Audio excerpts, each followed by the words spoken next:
medios de comunicación, señoras y señores y queridísimos alumnos que estáis en el fondo. Para mí siempre es un honor volver a esta hermosa tierra, tan cargada de recuerdos, donde he sido muy feliz, y volver para asistir a un acto en el que se presentan 3 obras de la Biblioteca Clásica de la Real Academia Española, que cuenta con el decidido apoyo, como han escuchado ustedes, de la obra social de la Caixa, gracias a la intervención muy personal del señor Jaume Lanaspa. Al señor Lanaspa le quiero agradecer en nombre de la corporación este apoyo, sin el cual hubiera sido imposible la puesta en marcha y el mantenimiento de la colección. También tengo que dar las gracias más afectuosas a los medios de comunicación por acceder a colaborar en la difusión y conocimiento de los libros que hoy llegan hasta Comillas. Las 3 obras que hoy presentamos en sociedad, en esta Fundación Comillas, muchas gracias Tatiana, son muy representativas de la riqueza y variedad de la literatura española. La poesía de Jorge Manrique, las novelas ejemplares, el Victorial.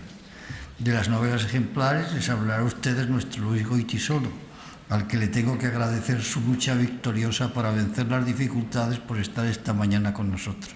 Del Victorial les hablará la profesora Gemma Ballín y podrán ustedes leer los fragmentos que la diligencia de nuestros colaboradores ha conseguido que lleguen a sus manos. Yo recuerdo que en mi casa, cuando yo era pequeño, había una edición casi diminuta de Ramón Iglesias del Victorial, que fue la primera que intentó difundir la prosa de Gutiérrez Díez de Gámez. Luego ya compré la colección completa de Juan de Mata Carriazo.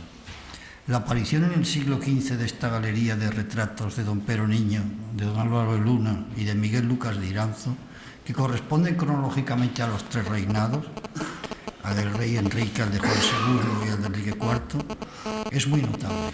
Y de acuerdo con José Luis Romero, es el comienzo de retratos particulares de personas que no eran reyes, como sucede en la pintura, piensen ustedes en el retrato del Marqués de Santillana.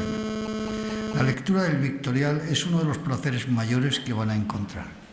Es tal la variedad de escenarios, la riqueza de las aventuras, la realidad de la vida que aparece en sus páginas, que les parecerá a ustedes que se asoman a páginas novelescas. La poesía de Jorge Manrique, además de sus conocidas coplas, es un magnífico ejemplo de lo que fue en el siglo XV la poesía de cancionero, amorosa y de circunstancias, género poético que se mantendrá a partir de 1511 en las diferentes ediciones del Cancionero General de Hernando del Castillo. No puedo resistir la tentación de leer un par de poemas de don Jorge Manrique, puesto que no me van a dejar sino hablar de literatura. Les voy a leer un par de poemas de don Jorge, que es totalmente diferente de la poesía que ustedes han leído en el bachillerato, me refiero a los chicos. El primero trata de la ausencia y el segundo de una costumbre muy del siglo XV. Vamos a ver si encuentro yo el poema de la ausencia. Sí, ya lo tengo aquí. Se titula Canción. Quien no estuviera en presencia no tenga en fe confianza, pues solo olvido y mudanza las condiciones de ausencia. Quien quisiere ser amado, trabaje por ser presente, que cuan presto fuera ausente, tan presto será olvidado y pierda toda esperanza. Quien no estuviera en presencia, pues son olvido y mudanza las condiciones de ausencia. Pero este es un poema hermosísimo. Y el último que les quería leer, porque si no, pero ya me he contentado con poder presentarles a ustedes un Manrique completamente distinto del de las coplas. Es una costumbre, el profesor Rico ha escrito sobre esto, de un día don Jorge Manrique sacó por cimera en el casco una noria con sus alcaduces, es decir, con los elementos que ruedan en la llenos, y dijo, y decía la letra: aquestos, los alcaduces, y mis enojos tienen esta condición, que suben del corazón las lágrimas a los ojos. Miren ustedes, es una verdadera hermosura. Les aconsejo que se lo lean con cuidado. Debería recordar en estos momentos a los editores de estos textos, a Rafael Beltrán, a Vicens Beltrán y a Jorge García López por el cuidado, el rigor en las anotaciones críticas y en las anotaciones complementarias. La retórica, en estos momentos, pide la brevedad pero también pide la claridad. Quiero repetir los agradecimientos iniciales al presidente de la comunidad,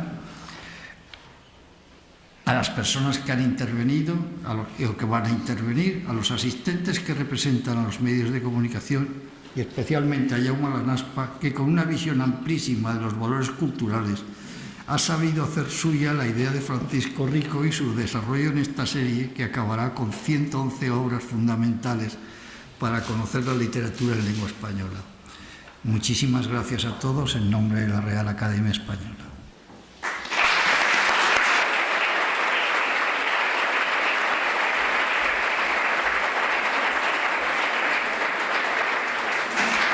Muchas gracias, don José Manuel. Y ahora, antes de cederle la palabra al profesor Rico, a Francisco Rico, ha sido referido aquí a la hora de especular dónde se podía hacer la siguiente presentación, y localizándola en Canarias, se ha citado a don Benito Pérez Galdós.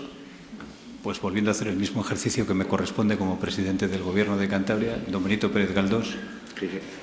Ahí me has pillado. Don Benito Pérez Galdós hubiera estado en Cantabria, hubiera estado encantado de que su presentación de los episodios nacionales se hubiera hecho en Santander, que frecuentaba mucho, y además apreciaba mucho. Me has pillado.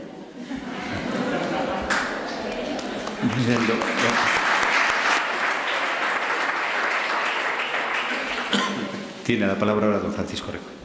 Dejo las invocaciones de los de verano, espléndida, en que inauguramos la estatua de don Benito que regaló a la ciudad el llorado mecenas mexicano santanderino.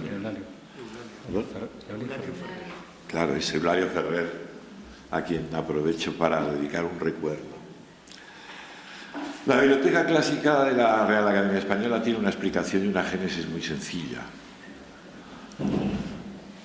Los estatutos de la Academia prescriben que una de las labores fundamentales está en los artículos primeros de su estatuto.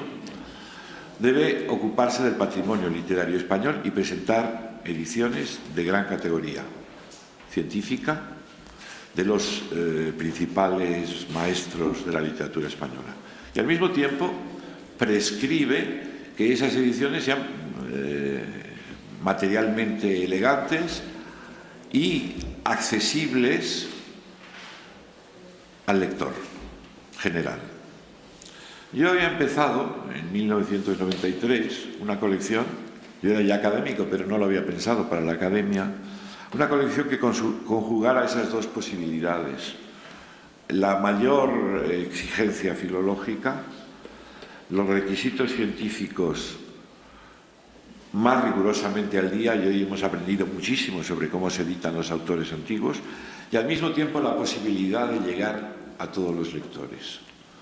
Entonces yo diseñé un esquema que básicamente, y se lo cuento muy simplemente, es que el texto de los autores antiguos se presenta con unas sencillas notas a pie de página, lo elemental, lo básico. Ahora doy algún ejemplo.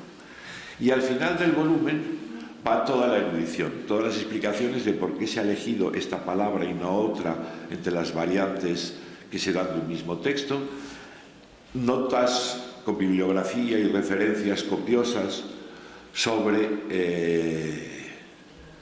cada uno de los aspectos tratados. Ahora mismo doy algún ejemplo, digo. De forma que se distinguieran muy bien la hora del lector y la hora del estudioso. Esa colección, sí, la empecé con el nombre de Biblioteca Clásica en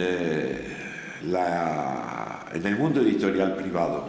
Pronto me di cuenta que las exigencias de rigor que yo quería conseguir, no eran posibles en una en una producción comercial. Por ejemplo, les diré, y eso fue una excepción que honra a su editor en aquel momento, Gonzalo Pontón, que teníamos prácticamente todo la Celestina compaginadas. Pero como era fruto de colaboración, yo de pronto me di cuenta que algunas partes, las preparadas en particular por una estudiosa italiana, no estaban a la altura. Lo cogimos, lo tiramos y volvimos a empezar. Eso, comprenderán ustedes, es una cosa que no se puede hacer fácilmente con una empresa comercial. Entonces, sugerí que la Academia, que tenía ese mismo espíritu, acogiera, rehaciéndola, desde luego, la colección que yo había iniciado con mis propios medios. Y aquí está el resultado, y creo yo que bueno. Hay muchas cosas que yo podría contar, desde la cocina de la colección, desde la tipografía que preparó para la primera edición Manuel Florensa, y que a mí me sigue pareciendo excelente, clara, limpia. Por ejemplo, miren ustedes, está todo estudiado. Las notas están a 2 columnas. ¿Por qué a 2 columnas? Porque una nota hay que leerla deprisa y las columnas breves se leen más rápidamente. Claro, hay tomos que quieren una notación más amplia. El Victorial, del que hoy vamos a hablar en especial, un texto medieval con muchos problemas de léxico y de realia, pide una notación más extensa. Pero muchas veces es posible una nota muy sencilla que luego al final del volumen lleva un complemento muy amplio. El presidente de Cantabria, del gobierno de Cantabria, cometió un anacronismo que yo lo había puesto alguna vez como ejemplo de hasta dónde puede llegar un anacronismo, pero muy oportuno y no es tratándose de cántabro. Lanza el astillero. Pensar que un astillero es lo que hoy entendemos, y sobre todo en la montaña, por un astillero. Un astillero es una percha, simplemente. Una percha, y las perchas eran entonces, no había otra cosa, un soporte universal. Se les hacía un lazo, una lanza y se colgaba allí. Pues muy bien, en la edición nuestra del Quijote, que ahora saldrá el año que viene, muy ampliada y revisada, se explica astillero, percha para colgar las armas, y luego en la nota complementaria se dan las razones léxicas por las cuales la palabra llega a tener ese significado, los autores que la utilizan, y todavía luego en la parte de ilustraciones, gracias a la llorada Carmen Bernis, damos una imagen de un astillero con sus lanzas. Es decir, los tomos de la biblioteca clásica permiten, desde el conocimiento elemental, el fundamental, el del lector, el lector de a pie, el buen lector, el lector de buena voluntad, como quieran ustedes llamarle, pero que no es el estudioso, hasta el máximo nivel de especialización. Por ejemplo, leyendo el Quijote, se dice, el Quijote es, yo lo he dicho una vez delante del presidente Pujol, y no con mucho agrado por su parte, el Quijote es el libro nacional de Cataluña, es el libro que más se ha editado, que más se ha publicado, que ha despertado más fervores, más coleccionistas. El Quijote es el libro catalán por excelencia, entre otras cosas porque las... no, sobre eso no, es que no hay nada que discutir, no es posible. Es así. Simplemente el hecho de que el Quijote haya sido editado en Barcelona más que en cualquier otro lugar del mundo. Cuando en 1714 se rompen las conexiones por la guerra con los Países Bajos, que era de donde procedían los Quijotes que se vendían en España, es en Barcelona, 1714, donde el Quijote se reedita, porque no llegaban los ejemplares holandeses. ¿Y cómo se reedita? Increíble, caso único en los centenares, partiendo de un ejemplar de la primera edición. Insisto, los vínculos, bueno, de todo eso, por ejemplo, hay adecuada información en la nueva edición del Quijote. Son ejemplos que han salido al paso, pero insisto, la idea ha sido todo el recorrido de un libro, del lector elemental hasta el estudioso. Y todo tiene además su estrategia. Ahora estamos publicando los volúmenes en tapa dura, en una edición color muy elegante, muy bonitos, y todo el material explicativo, todo el material científico va al final del volumen.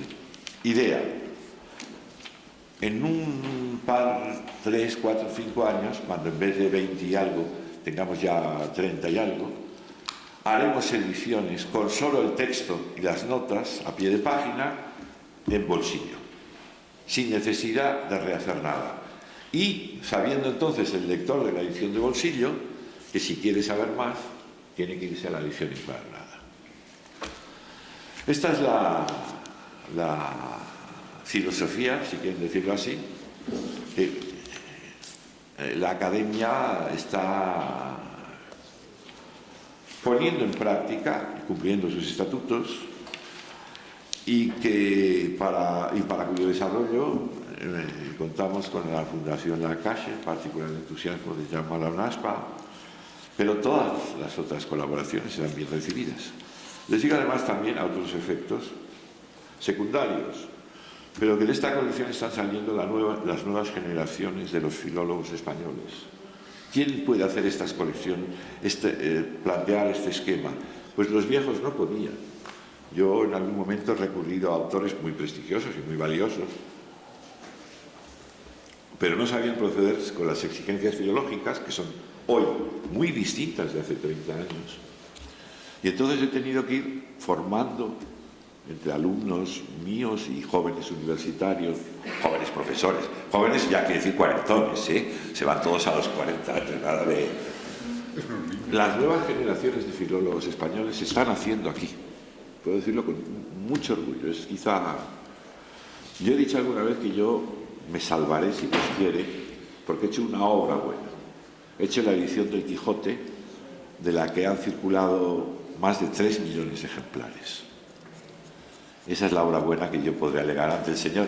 Y cuando estuve ahora en México, el periódico Reforma, en una entrevista, titulaba de la forma más mexicana del mundo: Redime, Quijote, pecados de rico. Pues sí, cuando llegue, Redime, Quijote, pecados de rico, el principal periódico de México, el Reforma. Bueno, todos aquí hemos pecado, más o menos, y yo espero que por lo menos el entusiasmo que todos le hemos puesto a la colección nos sirva de valedera ante el Señor. Muchas gracias.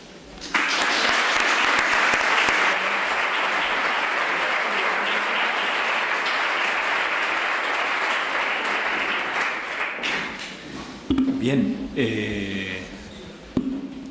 me voy a permitir añadir otra razón más de la cantabricidad de la obra.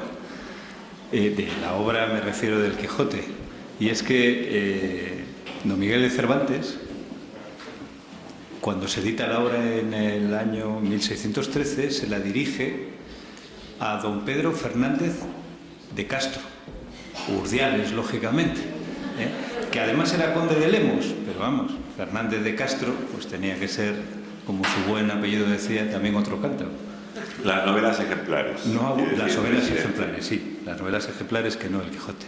Y ahora vamos a darle la palabra a Gema.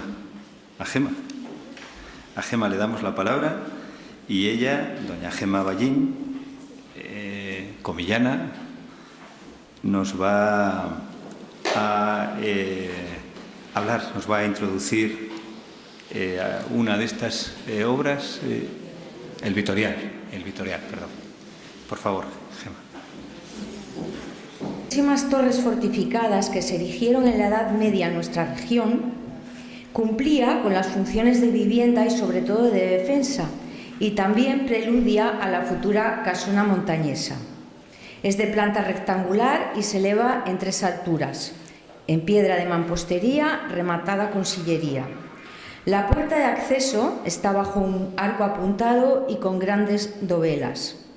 La esmerada construcción, recuperada gracias a las minuciosas labores de restauración de canteros y carpinteros cántabros, famosos en estos oficios desde el medievo, nada tiene que envidiar a otras más populares, tales como la del Infantado de Potes o la Torre del Merino de Santillana del Mar, construidas también en el siglo XIV.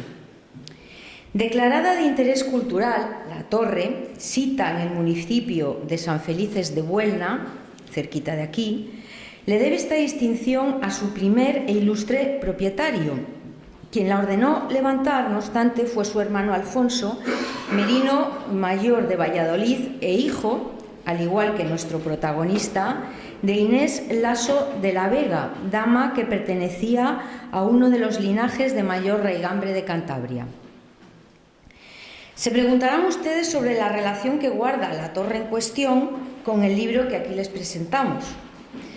Cumple decirles de antemano que en la visita al centro cultural que alberga en su interior, donde se reproduce la época y la vida del protagonista de sus páginas, lo descubrirían de inmediato, en particular si comienzan por fijarse en lo que reza en la placa situada en la propia entrada, que dice así: Torre solar del almirante Pero Niño, conde de Buelna, ilustre marino montañés, que en 1405 armó en Santander una flota de naos y galeras con la cual extendió el poder naval castellano por las costas atlánticas de Europa. El género de la biografía caballeresca nace en nuestras letras con este libro que ahora les presentamos y que fue compuesto por Gutiérrez Díaz de Gámez en el segundo tercio del siglo XV para celebrar los hechos de don Pero Niño, conde de Buelna, cuyas fechas de nacimiento y muerte respectivamente son las de 1378 y 1453. Ahora bien, Gutiérrez, alférez y escribano del conde, sabía bien que el libro no encajaba en ningún género conocido o practicado hasta el momento en nuestra tradición literaria, y era muy consciente de que lo que iba a contar y sobre todo de que como lo quería presentar iba a ser algo nuevo, inédito y sorprendente para el lector de su época, hecho en la lectura de la crónica histórica y en la novela de caballería. Es por ello que en el título o exordio que da paso a la narración prefirió encubrir o camuflar el propósito final de su obra. Y en ese título, se lo leo, que es muy breve, dice así: Este libro a nombre el Victorial, e fabla en él de los 4 príncipes que fueron mayores en el mundo, quien fueron e de algunos otros brevemente, por exemplo a los buenos caballeros e fidalgos que han de usar oficio e armas e arte de caballería, trayendo a concordancia de fablar de un noble caballero al cual fin este libro fice. Así, a continuación, en el proemio, entre la justificación doctrinal y la histórica, encontramos una apretada síntesis de lo que habría sido la creación de la nobleza caballeresca desde la gentilidad hasta llegar al cristianismo. Para presentar a la caballería pagana, resumirá las vidas de 4 príncipes de fama: Salomón, Alejandro Magno, Nabucodonosor y Julio César. Pero como el ideal caballeresco de la gentilidad es insuficiente, Pero Niño será presentado como ejemplo de nuevo ideal de caballería cristiana. Y menudo ejemplo, pues por muy rica y densa de vivencias que fuera la vida de un caballero medieval, la de Pero Niño está repleta de aventuras viajeras y bélicas apasionantes. Pertenecía a una familia que venía lastrada desde antiguo por el apoyo leal prestado a la legitimidad del rey Pedro I el Cruel. Fue hermano de leche del futuro Enrique III. Capitán marinero en su juventud, durante el reinado del mismo rey, estuvo al mando de las galeras castellanas que realizaban las labores de policía marítima contra los corsarios que poblaban el Mediterráneo, y luego de las naves de guerra que apoyaron a Francia en las costas inglesas en plena Guerra de los 100 Años. Participó destacadamente en la Guerra de Granada. Obtuvo el grado de capitán de la Guardia Real durante la minoría de Juan II. Fue exiliado en Aragón durante los primeros años del reinado del mismo.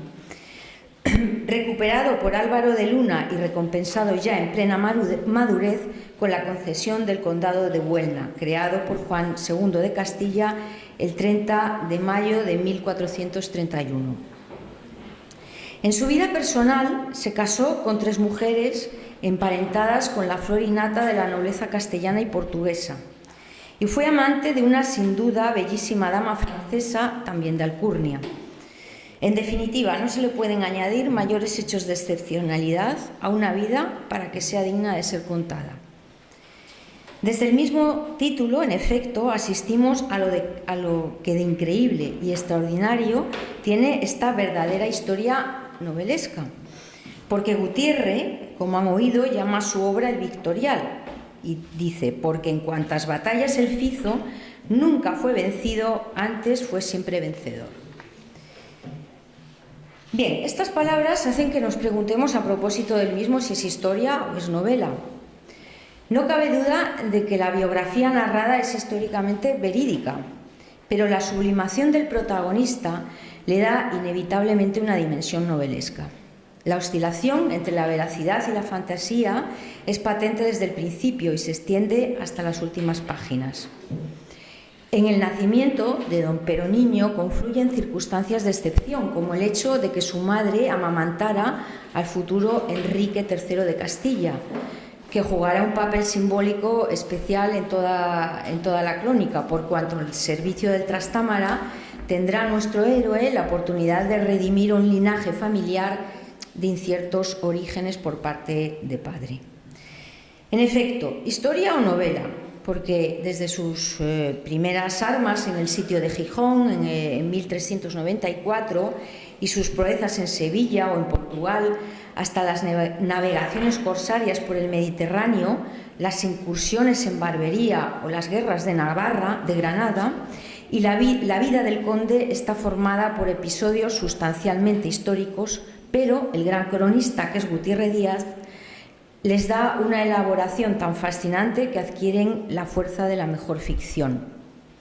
Y esa capacidad de estilo para transportarnos de lo vivido a lo soñado se acrecienta con la inserción de capítulos dedicados a los mitos caballerescos que van viniendo más o menos al caso, en digresiones que al alternarse con el relato de los sucesos reales proyecta estos al nivel arquetípico de aquellos. El Victorial, tal que un retablo gótico, deja en nuestra retina imágenes y escenas deliciosas de vida caballeresca. Estamos ante un verdadero texto clásico. Se describe en él un panorama multiforme, tejido y compuesto como el mejor tapiz del gótico florido por deliciosos cuadros de vida caballeresca, real e imaginaria. Desfilan a lo largo de sus páginas, al lado de las damas inalcanzables y altivas de las canciones trovadorescas, los esforzados héroes de una verdadera y totalmente fiable historia de a pie. El autor nos hace viajar a lugares que él transitó en su juventud y que probablemente guardaba idealizados en la memoria, de los reinos remotos de Gran Bretaña, repletos de las maravillas más inimaginables de las leyendas artúricas, hasta el Mediterráneo bravío, infectado de piratas hostiles y que surcaron Odisea, Eneas y su querido Bruto, el conquistador que uniría Troya con Bretania o Brutania. Ningún panel del mismo resulta quizá más atractivo que el recuerdo imborrable que dejó en la memoria de don Pero y de Gutiérrez la estancia de 3 jornadas en la mansión francesa de Sérifontaine. El viejo propietario de la misma, Renaud de Trie, se había refugiado al final de sus días en su paraíso privado en compañía de Jeanne de Belenguer, su joven y hermosa mujer. Como si de la miniatura de un libro de horas se tratara, el biógrafo nos va describiendo ahí la regla o la rutina diaria de ambos señores. En fin, no les pido que crean mis palabras porque al fin y al cabo, como medievalista y como montañesa, puedo parecer un poco parte interesada. Pero si ponen en duda la exactitud de mis elogios, oigan solo un fragmento del Victorial y así podrán juzgar por sí mismos. Hemos hecho decididamente porque para no la profesora allí hubiera leído muchas páginas, pero son preciosas. Pero para ahorrarle trabajo y para que ustedes... Hemos hecho una tirada bastante tosca, precipitadamente, de ese capítulo maravilloso sobre el que quería llamar la atención la profesora. ¿Qué lo leo entonces? Leo un poquito. Leo un poquito. Por si acaso lea un párrafo y leo yo otro. Sí, bueno, puedes seguir también por las fotocopias. Dice ahí en este capítulo, que es realmente uno de los más bonitos, ¿no? Dice, les leo con la pronunciación del castellano actual. Dice, era cerca de Rohan un noble caballero que llamaban Mosén Arnaud de Tria, almirante de Francia. Era viejo. Envió rogar al capitán Pero Niño que le fuese ver. Partió de Rohan. Fue a un lugar que llaman Sirafontaina, donde estaba el almirante. Él lo recibió muy bien e rogóle que estuviese allí con él e folgase algunos días, que venía muy trabajado de la mar. E folgó allí 3 días. El almirante era caballero viejo e doliente, era quebrantado de las armas, había usado siempre guerra, era recio caballero en armas, ya non podía usar corte nin guerra. Vivía ya apartado en aquel lugar. Allí tenía él todos los abastamientos y todas las cosas que a su persona eran necesarias. Este caballero había su mujer, la más hermosa dueña que entonces había en Francia.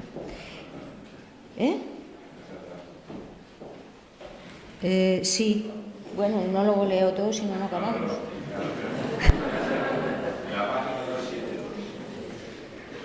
Era de la mayor casa el linaje que había en Normandía. Ella tenía su gentil morada aparte de la del almirante. Pasaba entre la una posada y la otra un puente levadizo. Ella había fasta 10 damiselas de pararse, muy guarnidas y bien enderezadas. Estas non habían cuidado de ninguna cosa, sino de sus cuerpos, y de aguardar a la señora tan solamente. Contárvose la orden e la regla que la señora tenía. Levantábase la señora de mañana con sus damiselas e íbase a un bosque que era cerca dende, e cada una un libro de horas e sus cuentas. E sentábanse apartadas e rezaban sus horas, que non fablaban mote mientras que rezaban, e después, cogiendo floretas e violetas, así se venían al palacio. Estoy pensando... Yo